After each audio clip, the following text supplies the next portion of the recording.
দর্শক, আজকে কিছুক্ষণ আগে জামাতের আমির আবারও প্রেস কনফারেন্স করলেন। এর আগে একটি ভিডিওতে বলেছিলাম যে জামাতের ইন্টারনাল বৈঠক হয়েছে গত রাতে রাত 1:30টার পরে তারা তাদের অফিসে একটা ইন্টারনাল জরুরি মিটিং করেছে এবং জনকণ্ঠ দাবি করছে সেই মিটিং থেকে সিদ্ধান্ত নেওয়া হয়েছে অন্তত 150 আসনে পুনর্নির্বাচনের দাবি করা হবে এবং এই সংসদে তারা যাবে না, আন্দোলনে নামবে।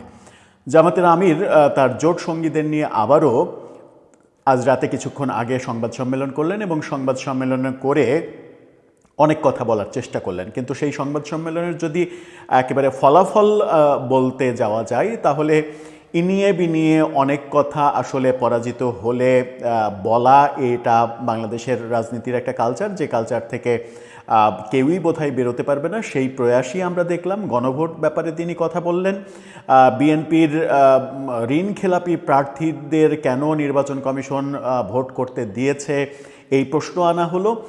স্পেসিফিক 3-4টা আসনে ফলাফল প্রভাবিত করা হয়েছে এরকম একটা অভিযোগ করা হলো, কিন্তু সেই অভিযোগগুলোর ভিত্তিতে গণভোট নিয়ে কথা বলা হয়েছে। ইম্পর্টেন্টলি গণভোট নিয়ে, গণভোটের ফলাফলকে পজিটিভভাবে গ্রহণ করা হয়েছে এবং গণভোট নিয়ে একটা বার্তা দেয়া হয়েছে।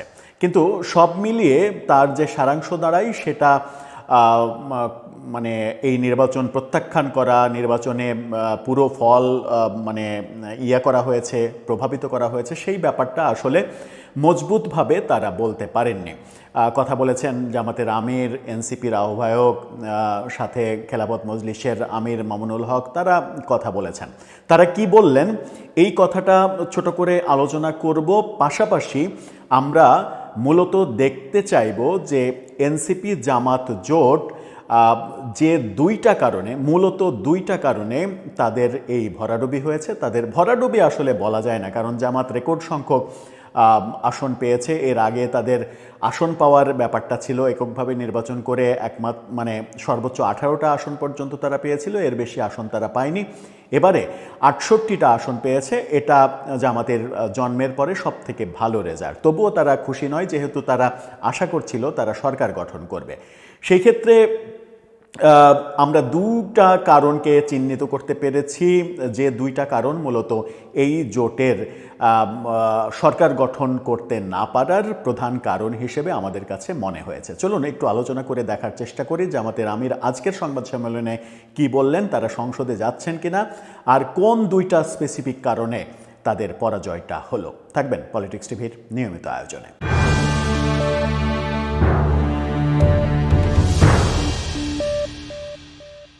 দর্শক, বলছিলাম জামাত জোটের পক্ষ থেকে আজকে আবার সংবাদ সম্মেলন করা হলো। এই ভিডিওটা যখন করছি তার কিছুক্ষণ আগে রাতে এই সংবাদ সম্মেলন করা হয়েছে। সেখানে গণভোটের রেজাল্টটাকে পজিটিভ বলা হচ্ছে, কিন্তু মূল যে জাতীয় নির্বাচন সেই নির্বাচনটাকে প্রভাবিত করা বলা হচ্ছে। গণভোটের রেজাল্টে খুবই খুশি তারা, এবং গণভোটের রেজাল্ট বাস্তবায়ন করতে হবে এরকম একটা আলটিমেটাম দেয়া হয়েছে, যে গণভোটের যে রেজাল্ট হ্যাঁ এর পক্ষে পড়েছে, এটা অর্থাৎ জুলাই জাতীয় সনদ যেটা, সেই সনদ বাস্তবায়ন করতে হবে। যারা ক্ষমতায় যাচ্ছে তারা যদি এটা বাস্তবায়ন না করে তাহলে তীব্র আন্দোলন শুরু হবে, এরকম একটা হুঁশিয়ারি দেয়া হয়েছে।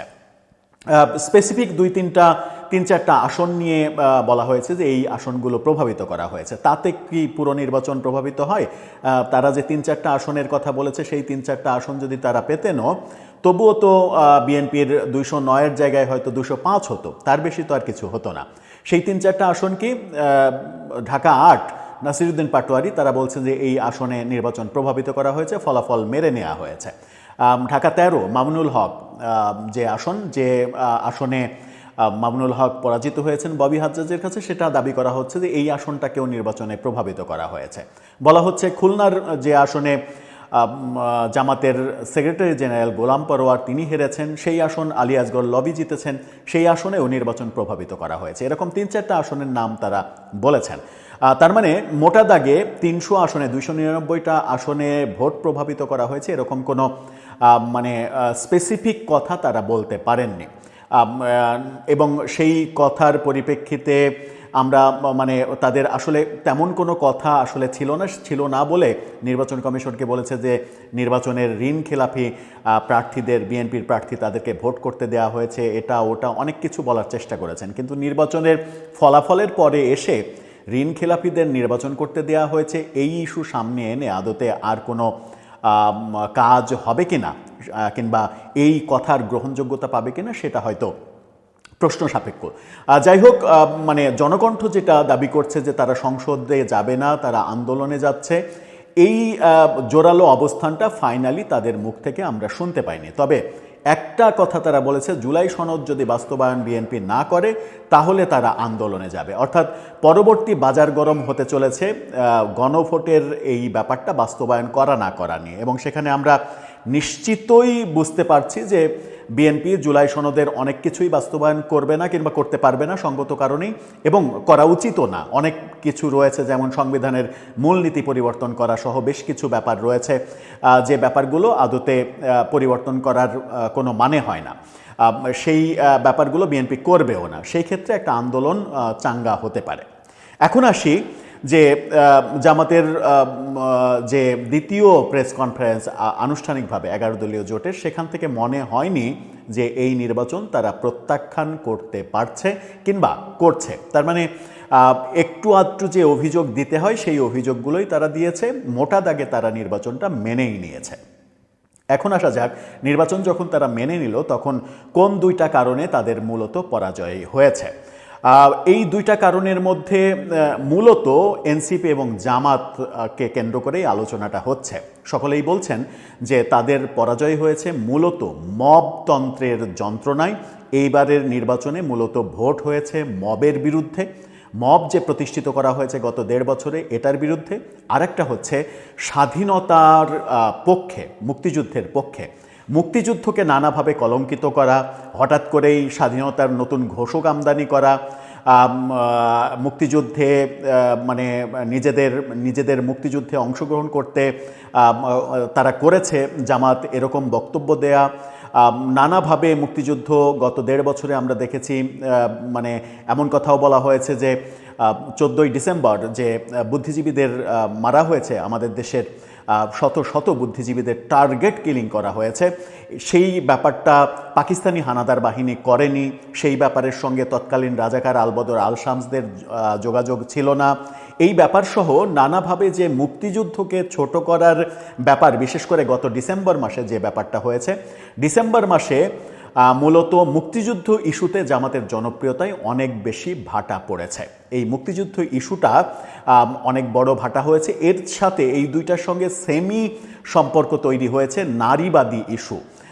নারীদের স্বাধীনতা, নারীদের কর্মঘণ্টা কমানো, নারীদের বিরুদ্ধে বিষোদ্গার করা, নারীদের নানাভাবে নারীরা নেতৃত্বে আসতে পারবে না, ধর্মের দোহাই দেয়া, এই ব্যাপারগুলোতে বাংলাদেশের নারী ভোটাররা ব্যাপকভাবে খেপেছেন, এবং সেটাও একটা বড় কারণ। দুইটার পরে নারী একটা বড় কারণ, এবং মুক্তিযুদ্ধটা আমার মনে হয় যে মুক্তিযুদ্ধ এবং মব সব থেকে বড় কারণ। মুক্তিযুদ্ধের ব্যাপারে জামাতের নভেম্বর পর্যন্ত জামাতের জনপ্রিয়তা যে তুঙ্গে উঠেছিল, সেই তুঙ্গে ওঠা জনপ্রিয়তাটা মূলত ডিসেম্বরে এসে প্রচণ্ড ভাটা পড়ে, এবং সেখানে মনে হয় যে শুধুমাত্র ডিসেম্বর মাসেই জামাতের জনপ্রিয়তা অন্তত 40% কমে গেছে। এই 40% একটা আনুমানিক সংখ্যা বললাম আর কি, এটা কমে গেছে।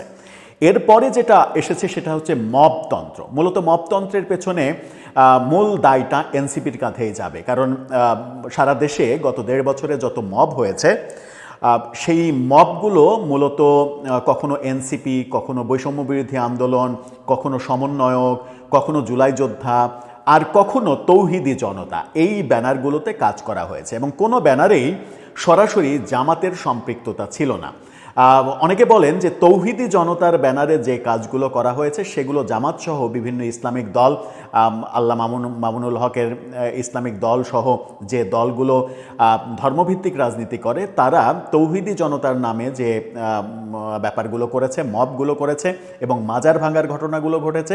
এছাড়া সারা দেশে যে মবতন্ত্র কায়েম হয়েছে, সেই মবতন্ত্র কায়েমের পেছনে মূলত এনসিপির শীর্ষ নেতাদের হয় সম্পৃক্ততা, অথবা নীরবে সাপোর্ট, অথবা এই মবের ঘটনাগুলোকে জাস্টিফাই করার ঘটনা আমরা দেখেছি, যার ফলেই এই মবের যন্ত্রণা থেকে দেশবাসী মুক্তি পেতে চেয়েছে এবং মুক্তি পেতে চাওয়ার কারণে এই ভোট বিপ্লবটা হয়েছে। আমার মনে হয় না যে কেউই ভেবেছে যে বিএনপি মানে নিরঙ্কুশ সংখ্যাগরিষ্ঠতা পাবে। সবারই ধারণা ছিল বিএনপি ক্ষমতায় যাবে, কিন্তু নিরঙ্কুশ সংখ্যাগরিষ্ঠতা পাবে, 209টা আসন একাই পেয়ে যাবে, এটা কিন্তু খুব কম লোকই ভেবেছে। এবং এটা হওয়ার মূল কারণই হচ্ছে মানুষ মূলত মবতন্ত্র থেকে রক্ষা পেতে চেয়েছে এবং যে 59% প্লাস 59% ভোট কাস্টের দাবি করা হচ্ছে, সেখানে একটা বড় সংখ্যক ভোটার হচ্ছে আওয়ামী লীগ। এবং আজকেই আমরা দেখেছি পঞ্চগড়ে নির্বাচনের পরের দিনই এসে পঞ্চগড়ের বিএনপির সদর উপজেলার সভাপতি, তিনি আওয়ামী লীগের একটা অফিসে তালা মারা হয়েছিল, যেটা জামাত মেরেছিল বলে অভিযোগ করা হয়েছে, সেই অফিসের তালা খুলে দিয়েছেন এবং ব্যাপারটা উন্মুক্ত করে দিয়েছেন। এবং সেই অভিযোগটাও আজকে সংবাদ সম্মেলনে করেছেন জামাতের আমির। পাশে থেকে মামুনুল হক তার কানে কানে এটা বলে দিয়েছেন। বলে দেওয়ার পরে তিনি বলছেন যে আমরা দেখতে পাচ্ছি যে সারা দেশে কোথাও নির্বাচনের পরপরই মানে ফ্যাসিস্টদের, স্বৈরাচারী ফ্যাসিস্টদের পুনর্বাসন করার চেষ্টা করা হচ্ছে। অর্থাৎ এই ঘটনাকে কেন্দ্র করে এই কথা বলছেন এটা নিশ্চিত। এবং তিনি বলছেন নির্বাচনের সময়ও আমরা দেখেছি পুনর্বাসন করার কথা ব্যাপার, এখনও নির্বাচনের পরে তাদেরকে পুনর্বাসন করার চেষ্টা করা হচ্ছে। এটা যদি করা হয় তাহলে তাদেরকে প্রতিহত করা হবে। এই ব্যাপারগুলো তার মানে হচ্ছে যে মানে যে মবগুলো করা হয়েছে সারা দেশে, যে মবগুলো করা হয়েছে সেগুলোতে জামাতের কোনো সম্পৃক্ততা না থাকলেও, জামাতের কোনো সম্পৃক্ততার কোনো কথা গত 1.5 বছরে কেউ অভিযোগ করেনি, দু একটা বিচ্ছিন্ন ঘটনা ছাড়া। তার মানে এটুকু বোঝা যায় যে আজকের এই অবস্থানটাতে বোঝা যায় যে এগুলোর পেছনে জামাতের একটা সমর্থন ছিল এবং অথবা জামাত পেছন থেকে এগুলোতে কলকাঠি নাড়িয়েছে। তা না হলে আজকে যখন একটা মানে ভালো উদাহরণ তৈরি হচ্ছে, ইনক্লুসিভ রাজনীতির উদাহরণ তৈরি হচ্ছে, যে বিএনপি জিতেই মনে করছে যে আওয়ামী লীগকে এভাবে অন্যায় অত্যাচার করা উচিত না, তাদের অফিস খুলে দেওয়া উচিত, তাদের আবার কার্যক্রমে আনা দরকার, গণতন্ত্রের স্বার্থেই দরকার, ভালো রাজনীতির স্বার্থেই দরকার, যে উদার রাজনীতির কথা বলা হচ্ছে সেই স্বার্থে দরকার, সেটার বিরোধিতা করছে জামাত জোট একেবারে স্পেসিফিকভাবে। তার মানে ইনডাইরেক্টলি যেটা দাঁড়ালো সেটা হচ্ছে যে এতদিনের, গত 1.5 বছরের যে মবতন্ত্র, সেই মবতন্ত্রকে গোপনে সাপোর্ট করার ব্যাপারটা এবার প্রকাশ্যে চলে আসলো। এই যে মবতন্ত্র, এবং সর্বশেষ 1.5 বছরেও কোনো মবের পেছনে জামাতের কোনো অভিযোগ, জামাতের সম্পৃক্ততার কোনো অভিযোগ শোনা না গেলেও প্রথম আলো, ডেইলি স্টার, ছায়ানট এবং উদীচিতে যে ঘটনাটা ঘটেছে ডিসেম্বরের 18 তারিখে, সেখানে জামাত এবং শিবিরের সম্পৃক্ততার অভিযোগ উঠেছে। অনেকেই অভিযোগ করেছেন যে এই ঘটনাটা মূলত তাদের কর্মীরাই করেছে এবং তারা পেছন থেকে ইন্ধন দিয়েছে। এবং আমরা দেখেছি 2টা বিশ্ববিদ্যালয়, জাহাঙ্গীরনগর এবং রাজশাহী বিশ্ববিদ্যালয়ের শিবিরের ঊর্ধ্বতন শীর্ষ 2 নেতা একেবারে প্রকাশ্যে ঘোষণা দিয়েছেন, প্রথম আলো, ডেইলি স্টার, ছায়ানট এগুলো উড়িয়ে দেওয়ার ঘোষণা দিয়েছেন। পরবর্তীতে জামাত এবং শিবিরের পক্ষ থেকে স্টেটমেন্ট দেওয়া হয়েছে, এটা স্লিপ অফ টাং। এরকম স্লিপ অফ টাং আমরা হতে দেখেছি। এবং প্রথম আলো, ডেইলি স্টার, ছায়ানট আক্রান্ত হওয়ার পরেই মূলত এই মবতন্ত্রটা মানে সরকারও বুঝতে পেরেছে যে এই মব নিয়ন্ত্রণের বাইরে যাওয়ার ব্যাপারটা তারাই তৈরি করেছে, তারা আশকারা দিয়ে এদের বাড়তে দিয়েছে। ততক্ষণে এই জোটের মহা সর্বনাশটা হয়ে গেছে। মূলত 2টা ইস্যু, সাথে আরেকটা ইস্যু নারী ইস্যু। মানে নারী ইস্যুটাকে যদি আমি 3 নাম্বার ইস্যু ধরি, মূল 2টা ইস্যু, মবতন্ত্রের যন্ত্রণা থেকে মানুষ আসলে মুক্তি পেতে চেয়েছে এবং মানুষ একটা মানে আরামদায়ক বাসভূমি চেয়েছে এবং স্বাধীনতার প্রশ্নে মানুষ আসলে কোনো ধরনের কোনো ছাড় দিতে রাজি নন।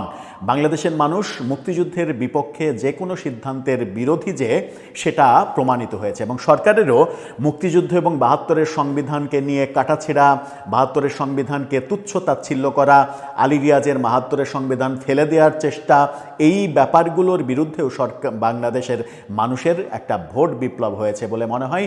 সাথে নারী ইস্যুটা অনেক বড় আকার ধারণ করেছে একেবারে শেষ বেলায় এসে, যে জানুয়ারির শেষের দিকে এসে নারী ইস্যুটা একেবারে ভয়াবহ অবস্থায় চলে গেছে। এই সব কারণেই মূলত পরাজয়টা আমার মনে হয় হয়েছে।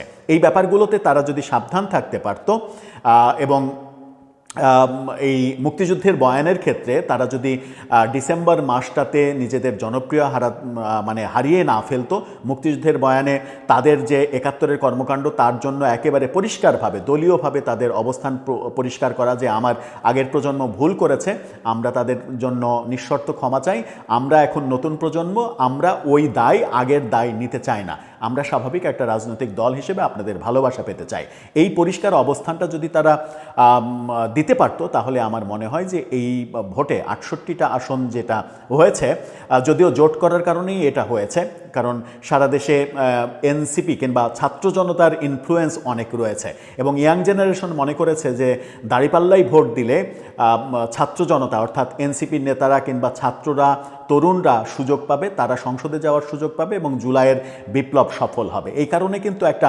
ম্যাসিভ ভোট, ম্যাসিভ সমর্থন তাদের এসেছে। এই সমর্থনটা আরও বাড়ত যদি এই ব্যাপারগুলো সাধারণ যারা ভোটার, যারা মুক্তিযুদ্ধর পক্ষে অবস্থান নেয় এবং মুক্তিযুদ্ধকে কলঙ্কিত হতে দিতে চান না, যারা মবতন্ত্রের যন্ত্রণা থেকে মুক্তি চান, যে কোনো মূল্যে অন্যের উপরে মব হচ্ছে সেটা দেখেও হাসাহাসি করতে চান না, তারাই মূলত এই ভোট বিপ্লবটা করেছে।